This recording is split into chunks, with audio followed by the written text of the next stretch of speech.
When Netanyahu stood before his people and the world, his voice carried not just words but the weight of decades of conflict, and what he declared shook the silence of nations.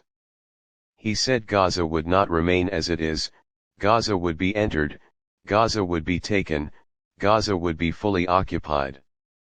It was not a hint, not a threat, it was a vow carved in stone, and the certainty in his tone revealed a decision that no negotiation could undo. He spoke as if Gaza was a battlefield waiting to be claimed, as if the cries of its people were nothing more than echoes swallowed by dust. To him, this was not a temporary strike or a limited campaign. It was a statement of ownership, a demand of history, a rewriting of maps. His vow carried the air of finality, as though he had already walked its streets under the shadow of tanks and flags raised high.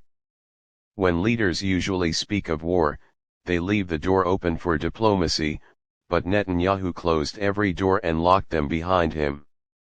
He declared that Gaza would not just be entered but absorbed, consumed, controlled at every corner, with no space left untouched by his forces. This was not a warning of attack, it was the blueprint of domination. The moment those words left his mouth, millions felt the chilling realization that this was not about security alone, this was about permanence, a grip on land that could crush generations under its weight. Gaza was being described not as a neighbor, but as a possession, a territory waiting for the stamp of power, a piece of earth stripped of its soul and made into a prize. The vow carried with it an ancient arrogance, the belief that occupation can erase resistance, that soldiers on every rooftop can silence the longing of a people for freedom. It revealed a mindset that sees survival only through supremacy, peace only through submission, and safety only through the destruction of another's dignity. In that moment, his vow became more than a military strategy, it became a vision of conquest. The language was simple, but the implication was terrifying. It meant families would be displaced, streets would be emptied, the laughter of children replaced by the roar of engines and the weight of boots. It meant walls would rise higher, surveillance would tighten, and the spirit of Gaza would be caged in ways never seen before.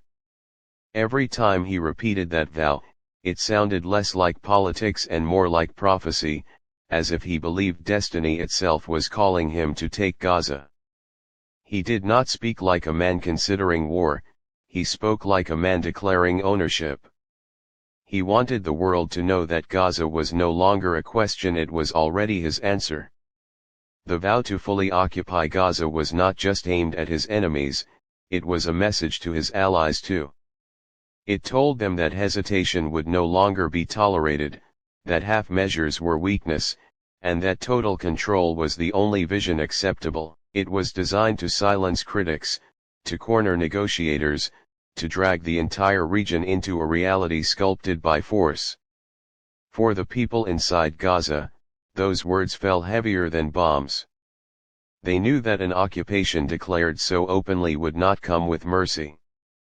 It would not care for their homes, their hospitals, their schools. It would grind through the city with the logic of war, and the promise of safety would vanish like smoke. To them, this vow was the erasure of tomorrow. Every vow in history has a shadow, and this one carried the shadow of endless cycles. An occupation so absolute could not create silence, it could only create storms waiting to explode. The vow was a torch thrown onto dry ground, and Netanyahu knew it, yet he lit it anyway. What makes this vow so haunting is not just the power behind it, but the coldness in its delivery. There was no sorrow in his tone, no recognition of the human cost, no acknowledgement of the weight of blood. It was a vow spoken like a command, stripped of compassion, polished into steel. That coldness alone made the vow more dangerous than the tanks it promised. It was not the language of compromise, it was the language of permanence. It did not imagine Gaza as a partner in peace, but as a territory to be subdued. It did not allow for shared futures, only controlled destinies. Every syllable pushed Gaza deeper into the role of a captive land. To vow full occupation is to strip away the mask of politics and show the raw hunger of power. It is to announce to the world that no ceasefire, no negotiation, no international pressure will change the course. It is to elevate war into policy, and policy into ideology. This is why his words shook not just Gaza, but every capital that listened. Behind this vow lies the illusion of security, the idea that dominance equals safety, that the stronger hand will silence the weaker forever. Yet history has shown that the more tightly one grips, the more resistance slips through the cracks.